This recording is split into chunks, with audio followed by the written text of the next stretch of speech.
Welcome to the CBS Radio Mystery Theater Archives, the only YouTube channel which has the original classic episodes of the CBS Radio Mystery Theater in order with no ads. Thank you for listening, and now, enjoy the show.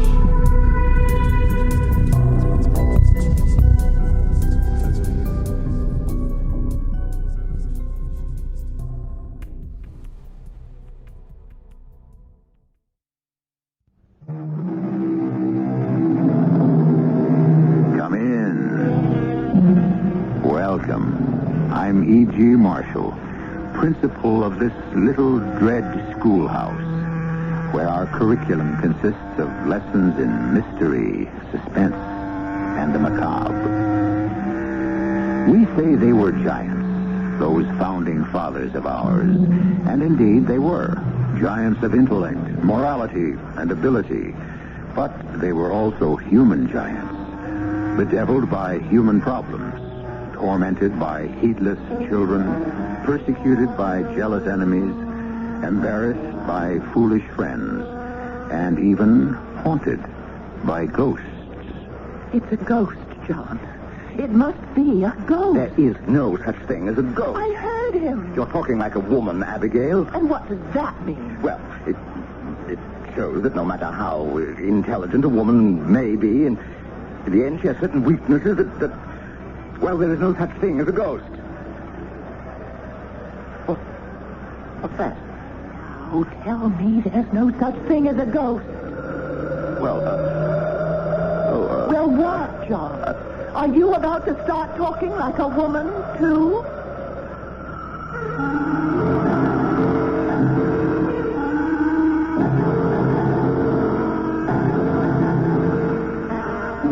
Our mystery drama, Ghost Powder, was written especially for the Mystery Theater by Sam Dan and stars Marion Seldes and Michael Wager.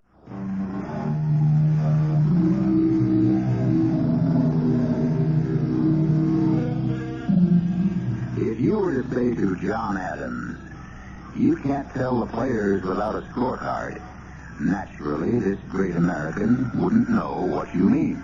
But if somehow you could explain it, he would fix you with that level, steadfast look of his and say that you couldn't tell the players even with a scorecard. Here was John Adams in 1784, getting more flack from our recent French ally than from our former English enemy. Here he was, ambassador to Paris from the United States, and nobody really quite knew just what the United States was, or were. His colleagues, Franklin and Jefferson, were great men, as we all know, but very difficult to live with.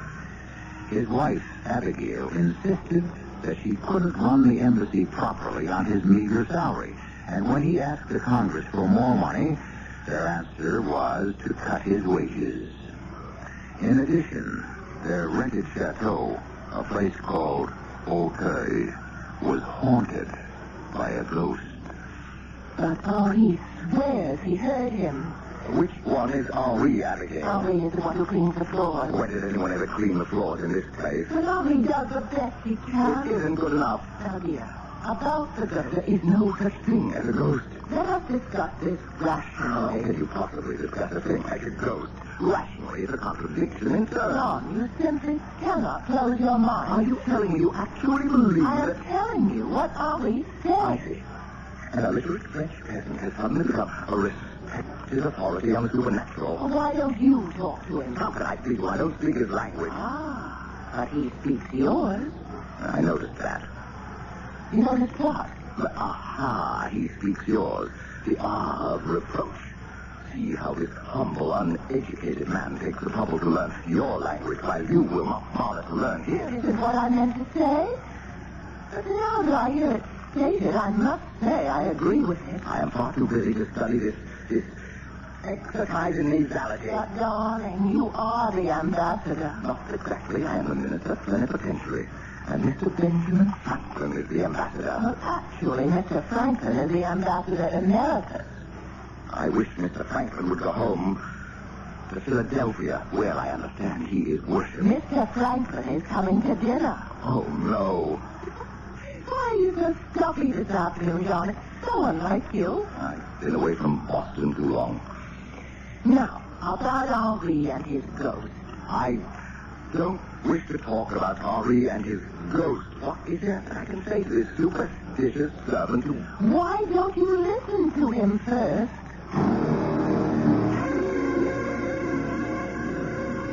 Oui, Monsieur Adams, I heard him. How do you know it's him? It's the voice of him. And what does he say? He says nothing. Well, this is a fuss over nothing. John. Well, how can he hear him if he says nothing? He says something, but I do not understand him. Does he speak French? Français? No. Does he speak English? Anglais? No. Then what does he speak? He speaks ghost. Ghost? Yes, ghost language. Oh, it's ghost language. Oh, yes, Monsieur Adams. So what is this ghost language? And where do you hear this alleged language? Oh, I hear him all over. But where? Particularly in the library, in the bedrooms, and all over. How can I get rid of a ghost? You must call in a witch. A witch? Yes. The witch comes in as a charm, and the ghost runs away. Why? Because the ghost is frightened.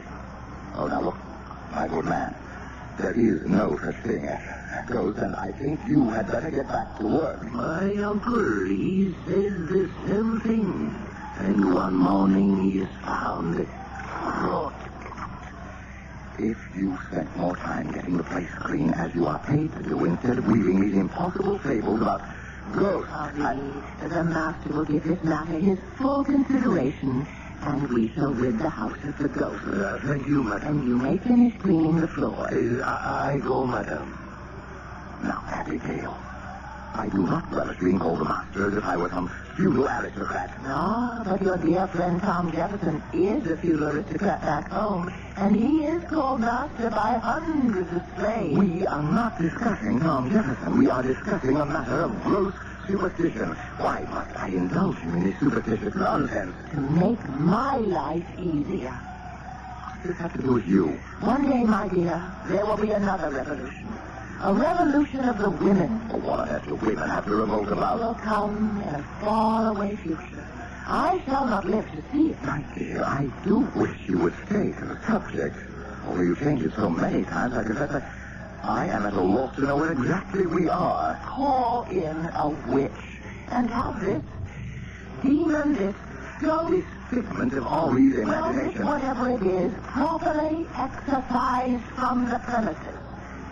My dear, it does the lower elements no good to reinforce their superstition. Perhaps not, but it will do me good. Henri's story has infected the entire staff. I want you to go along with this mumbo-jumbo before they all run away. Oh, let them.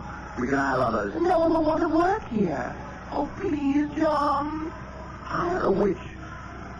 Do you realize what would happen if a word of this reached home? I'd be the laughing stock of the country. Thing can be done for a single silver franc. Jefferson.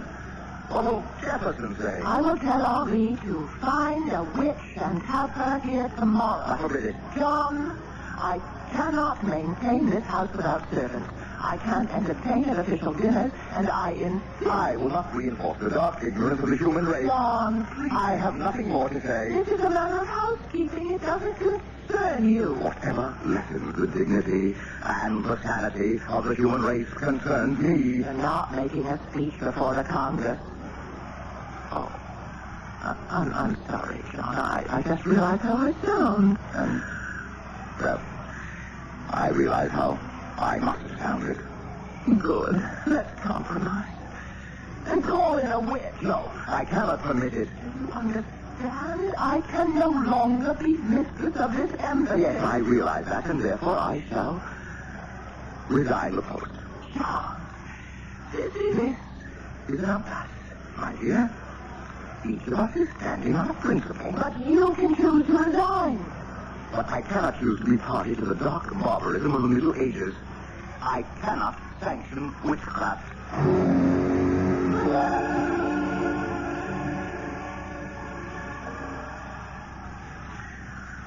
Well, the truth of the matter is the French do not wish for us to sign a treaty with England. John, come to bed. Neither Franklin nor Jefferson can see it. Had enough politics for one night. I have Franklin to bed. Can't we talk about it in the morning? Jefferson is so grateful to France. John, I'm very Tom, understand that we did more for France than France did for us. One day, everyone will understand it, but tonight... France and England are mortal enemies.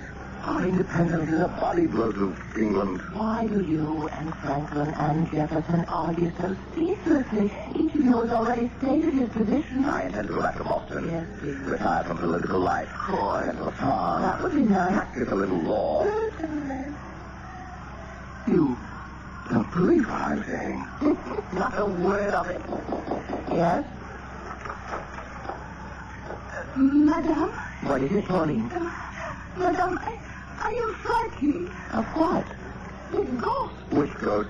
Oh, I would assume it's the same one. Oh, now somebody has to put his foot down. John. Young woman, Monsieur? there is no such thing as a ghost. Oh, monsieur, one does not make a joke about the ghost. It is silly, nonsensical superstition, and I have had quite enough. Now, as master of this house, I order you to get to your bed and have yourself a full night's sleep in order that you may be fit for your duties in the morning. Is that understood?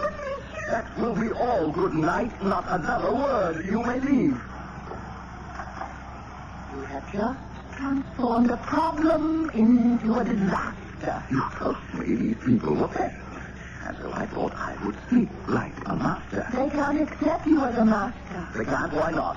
Well, it has to do with the customs of the country. I am becoming rather satiated with the customs of this country. You do not behave like a master of a chateau. So, how does a Well, master... a true gentleman of the blood would have, in addition to his wife, a mistress. I'm not old enough. Perhaps when I reach Mr. Franklin's age. Oh, John, tomorrow morning, please hire a witch.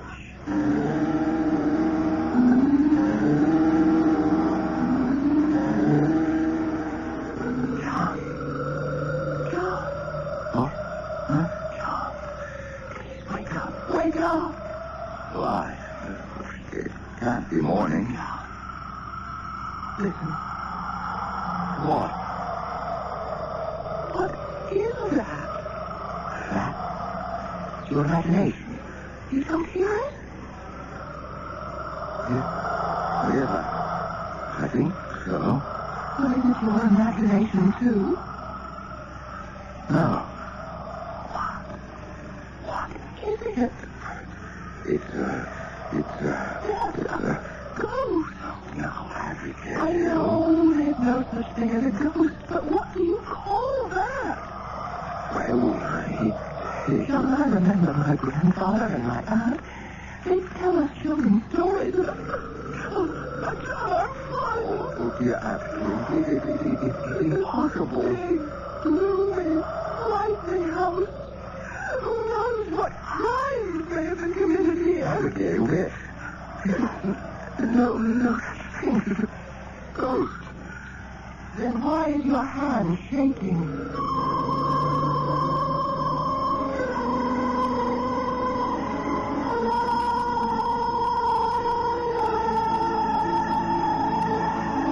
In broad daylight, in safe, secure, and familiar surroundings, there is never such a thing as a ghost. But in the dead of the night, in a strange country, in a large, gloomy house, one can never really be sure. We have never had, in this country, a more down-to-earth, sensible pair than John and Abigail Adams.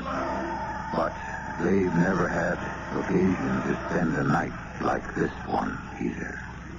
I shall return very shortly with Act 2.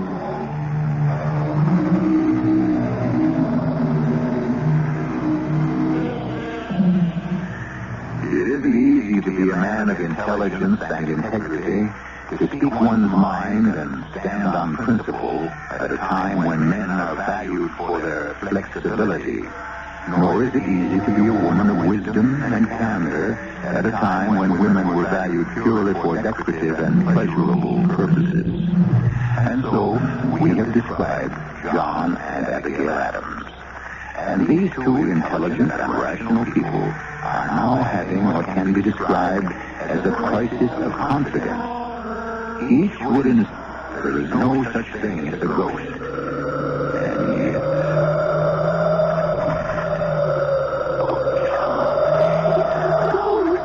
Abigail, there is no such thing.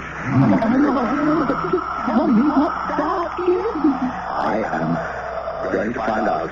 You come with me. No, you stay in bed. No. I'll settle once and for all. Do we have a pistol? When we have a pistol in it. You must have something to... To rob by this fireplace, okay?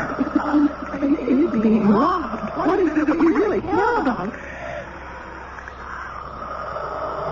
That can't be a thief. Thieves would be quiet.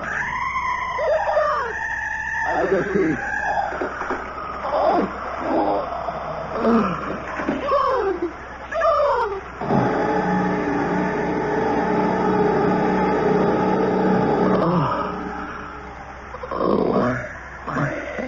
Just lie quietly, my dear. You have a rather large bump on your head. What happened? I don't know. I found you lying on the floor in the hallway. The servants helped me to put you to bed. The servant. Especially Henri.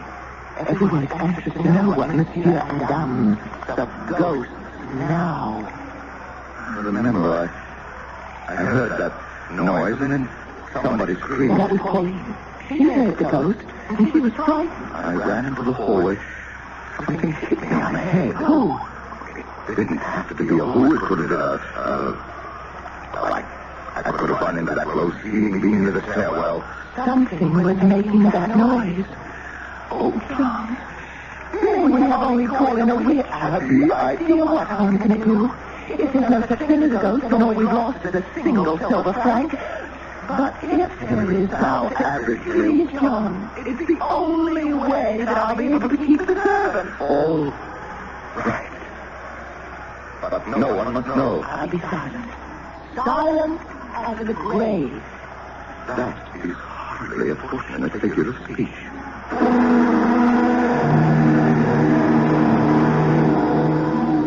John, this is Madame Pinetessa. Monsieur. How do you do? And, you are purported to be a witch? Purported? What does Monsieur mean, purported? I am a witch. Well, I mean... Monsieur is a politician. I am a witch. Whose profession is older and more honorable. Well, what can you do for us, Madame Pinetessa? The noise you hear is the Duc d'Ormont. How do you know? He was strangled in the chateau. Why? It was 200 years ago. He was the Queen's lover. She came to visit him here. They were betrayed. These things happen. But if he's dead... What can I say, monsieur? We are told that those who are killed for love never really die. So he wanders about the chateau, does he? Yes, monsieur. Wandering and wailing for his lost love. And how do you propose to dispose of him? That, monsieur, is my own secret. There are tricks to every trade. I do not ask how you incur yours. Accord me the similar courtesy.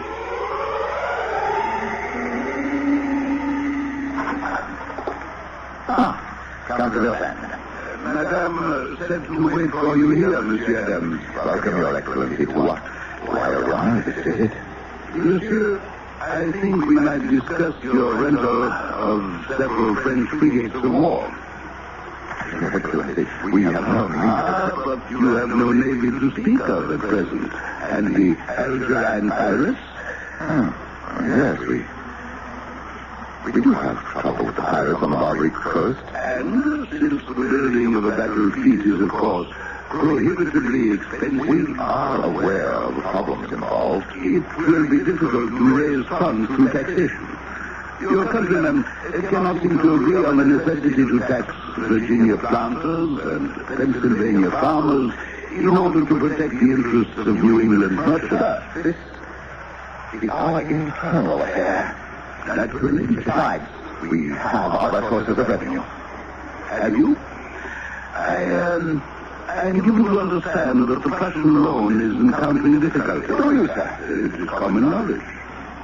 Well, I must be going. Good day, monsieur. Such lovely weather. Yes. Thank you.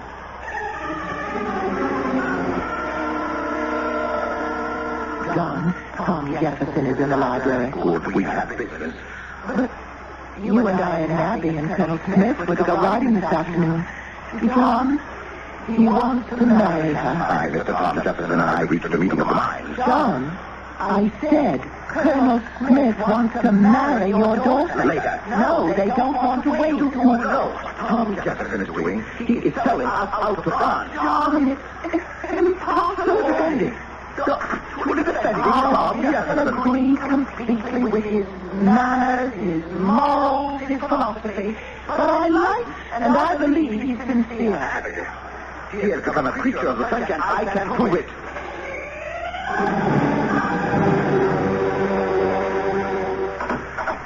Well, John, why did you want to see me?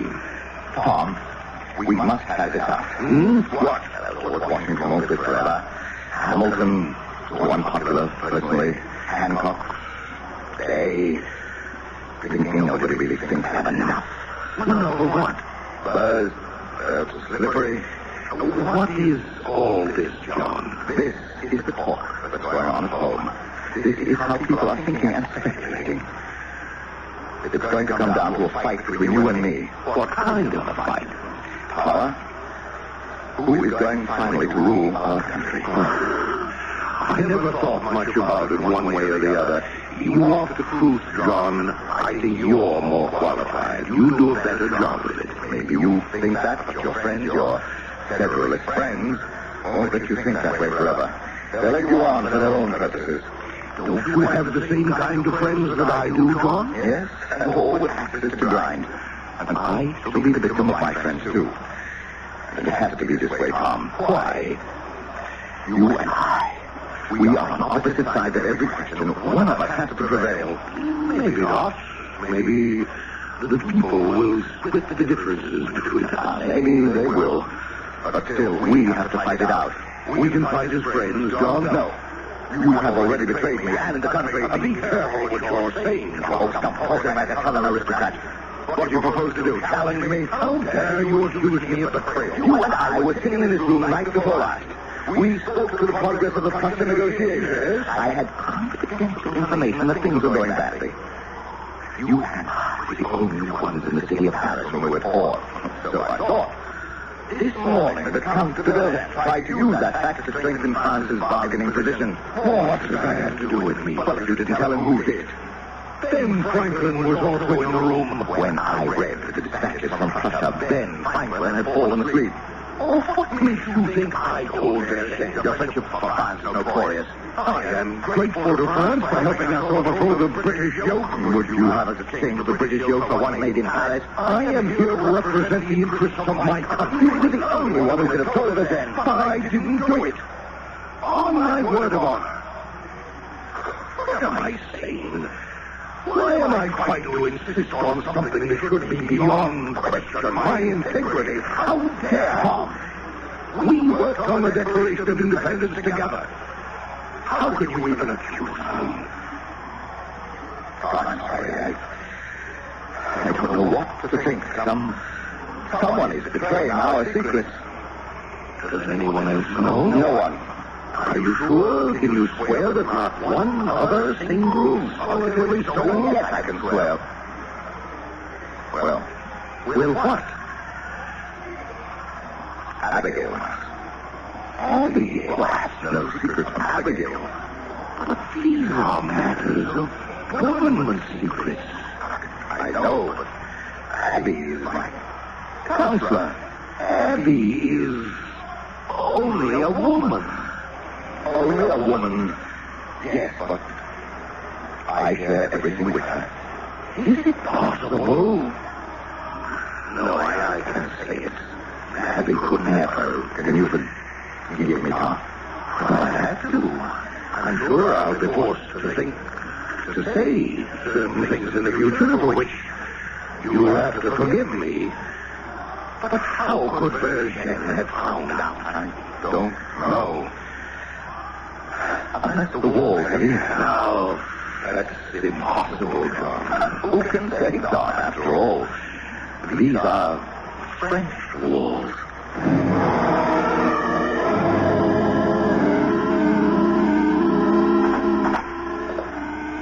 John. Oh, did I wake you, my dear?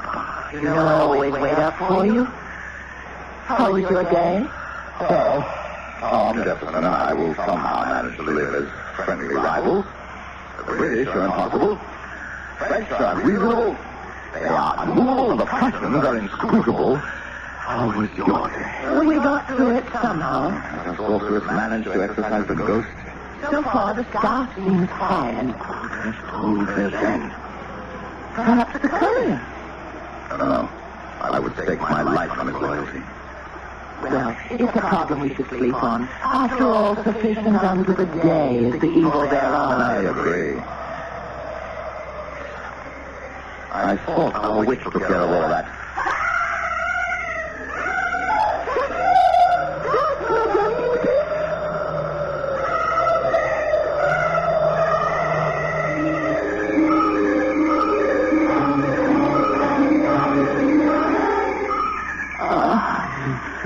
Madam, can you pass? Someone struck her down. The servants set forward and bandages. You won't get any servants to come into this room. I'll go myself. Now, just try to be quiet, madam. What is true? There is nobody, but there is something, because I saw him talking home.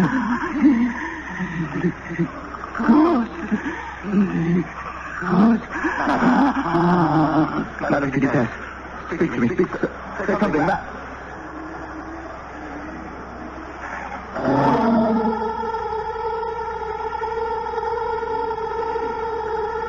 That's twice the ghost or whatever has struck. But this blow appears to be fatal. Is it a ghost? Well, we have the word of perhaps the foremost authority, a witch. Who would know more about the subject? You'll get to know a great deal more when I return in just a few moments with Act 3.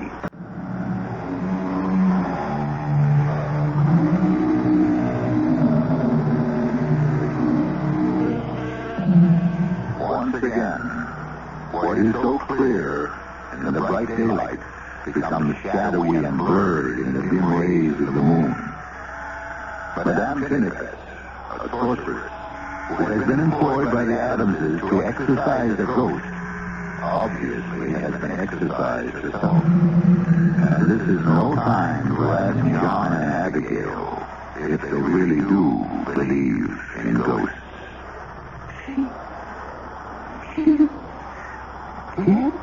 Yes.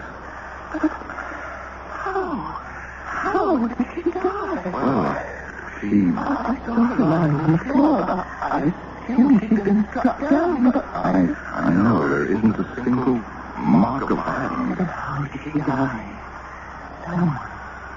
Something must...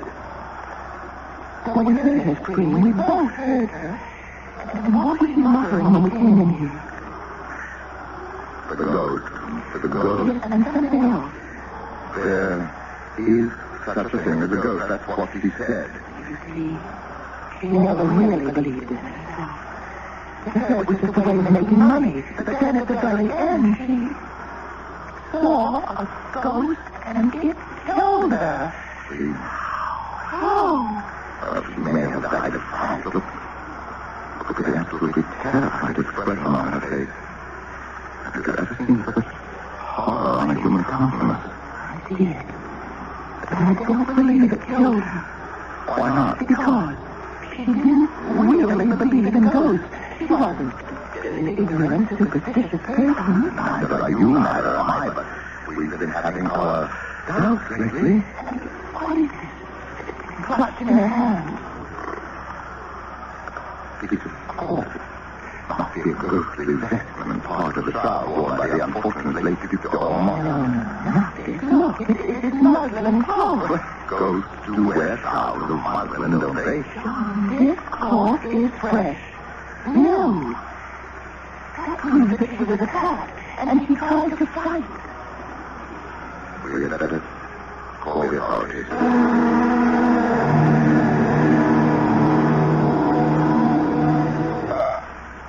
And for what purpose did you employ this woman? We were having trouble with a ghost, Mr. Commissioner. So, make a note of that, Sergeant. The house is haunted, then? It would appear to be. If the ghost killed her... If the ghost killed her... Oh, surely, monsieur, you cannot believe in ghosts. Madam, I have an open mind on the subject. But it's not. It's not what? Possible? Yes. You and Madame say you heard the thing yourself. Well, we may have heard wind whistling through the chimney. Surely, Monsieur Commissioner, you are a man like yourself. You cannot believe in ghosts. Monsieur, as a police officer, I must adhere to the facts. And these are the only facts we have. Well, then, at present. What do you propose to do? Nothing. A woman has been murdered. The physician who examined her could find no mark or sign of violence. But something must be done. Ask you, monsieur, what? If the deed was committed by a ghost, how do we proceed against him? But, monsieur, there is a more convenient explanation. Convenient. Well, perhaps satisfactory. The woman was over 80. It is entirely possible she died of old age. Yes, that would satisfy everyone. Sergeant, write that she died of old age. The most respectable killer of all.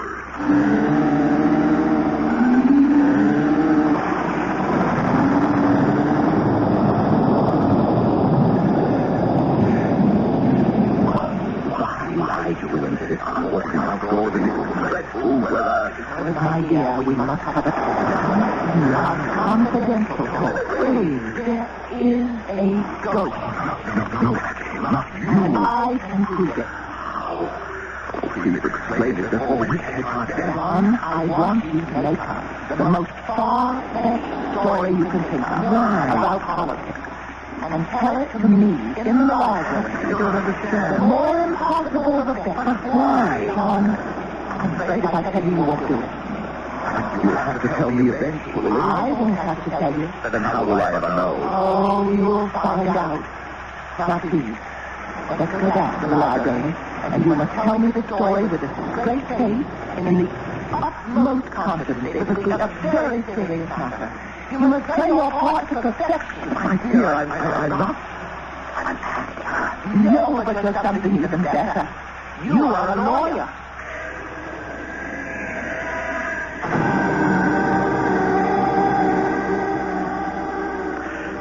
Abigail, this is incredible. Really?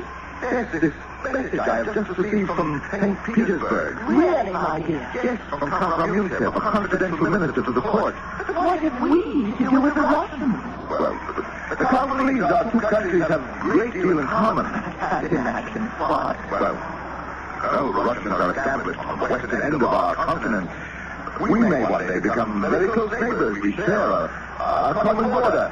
I hadn't thought of that. France, as you know, is extensive territories to the south, and they fear she will try to expand. Oh? Yes, and the Russians would rather have us for a neighbor than the French. Well, that makes considerable common sense. And so they are willing to lend us money to aid in our expansion, provided Provided we break off all relations with France. Oh, I see. What an interesting possibility.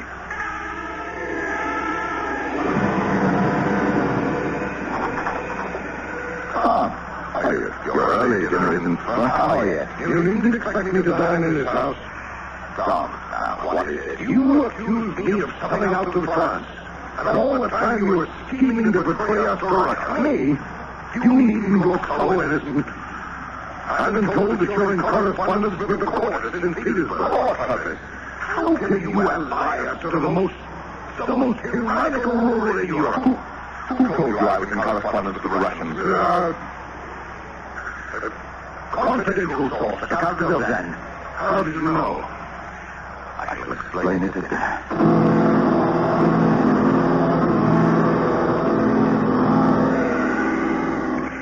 And you say this ghost or whatever overhears our conversation and reports it to the Verger. That is all. That sound? Where's it coming from? The library. And there he goes now. Where? Obviously, he's leaving the house. Well, settle this thing, John. Now let me go first. Oh, no. Oh, no danger. I shall have the stout gentleman to protect me. Now, let me open the door. Hand me the candelabra. Now. Where? Just to the right of the concrete, you see, on the floor. Footprints. Yes. Those are footprints. Outlined in white powder. Yes. A lady's face powder. Corn starch powder. I sprinkled some on the floor. Someone seems to walk out of the wall. That wall, it must have a false entrance, a hidden panel. We should have no trouble finding it. Now that we know what to look for, there must be a hidden release. Here, tap against every part of the wall. That's it. Keep tapping all.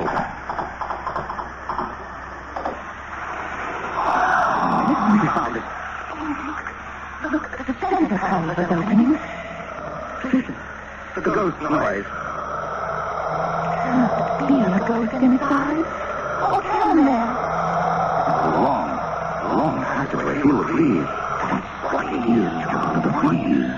The breeze which came through the passageway when the panel is open. That's what makes the noise. Are you sure, Tom? Pull the panels closed. See? The air is no longer rushing along the passage. Then the noise is created when the ghost or whoever enters and leaves. And that's why Madame Pinay was frightened to death. She encountered him. It is the Duc d'Orma wandering about his ancestral home. Or is it a spy who reports all our conversations to the Duc de Gapsan? Tom, shall you help me find out? Ready. But how? The ghost is on his way, obviously, to report to the Count that you and I have had a serious difference of opinion.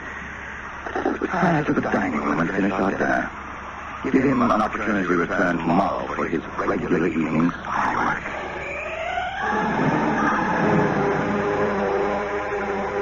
It is no secret. What is no secret, Count Gapsan? That your country's existence is threatened by factional strife. Factional strife may be a sign of vigorous national health, my dear Adams. Now, suppose France supports your side, my side. Suppose we give you money, even troops, in the event of civil war, assuming or you say it's true, why support me? We would support a solid, conservative person such as yourself. Do I make myself clear?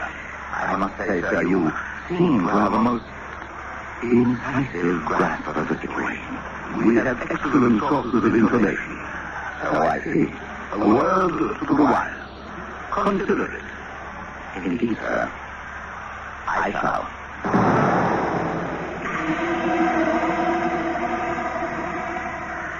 I fear, Mr. Jefferson, that further discussion between us is pointless. I shall write to the Congress. I am a truce between you and me. Quite the same matter. I have no intention of listening to further lies and slander on your part. And I have no intention of remaining a moment longer under this roof. Allow me to close the door, sir. Well, if our ghost was there, we gave him an elbow.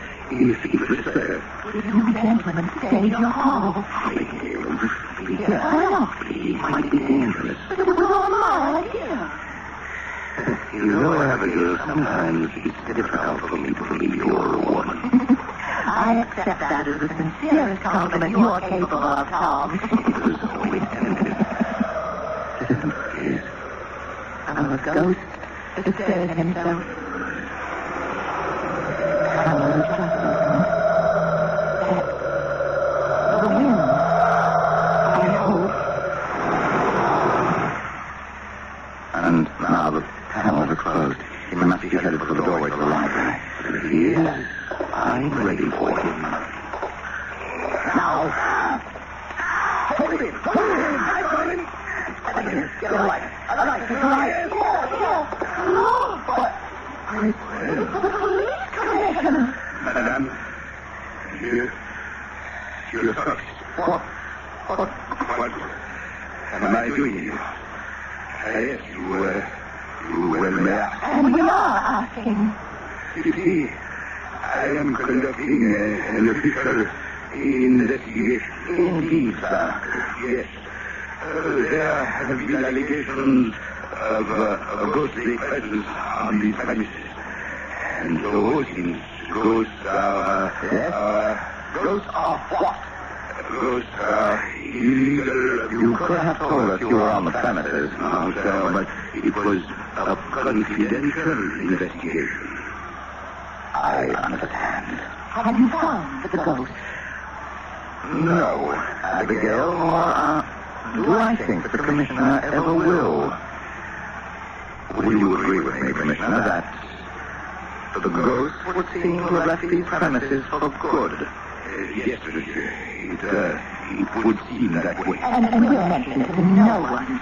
Not even to Monsieur le Colonel. That would be appreciated, madame. Besides, the library appears to be too drafty a place in which to discuss various matters and issues. I understand, monsieur. So I don't think that the ghost will be entertained by the conversation of Mr. Adams and his friends anymore.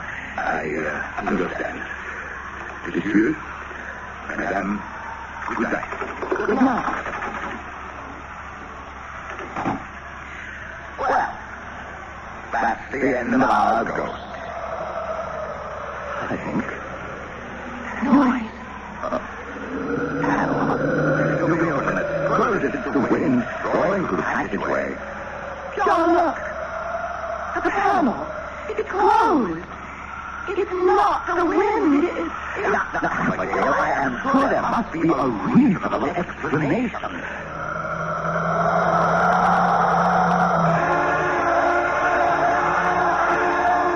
I'm sure there was, but John and Abigail Adams never found it.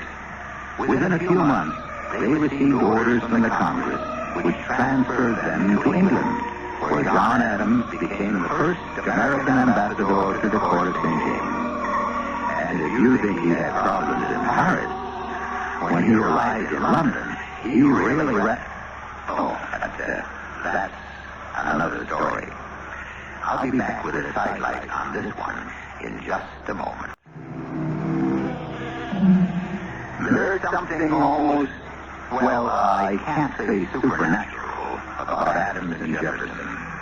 Natural enemies, they were warm friends. They outlived all the other heroes of the Revolution. They became the grand old men of the new country of the United States of America. And America became the fusion of their opposing ideas. And if you really want something to think about, they both died on the exact same... I hope you enjoyed this episode of CBS Radio Mystery Theater. If you've enjoyed this and want to hear more, please subscribe to this channel. You can also visit my other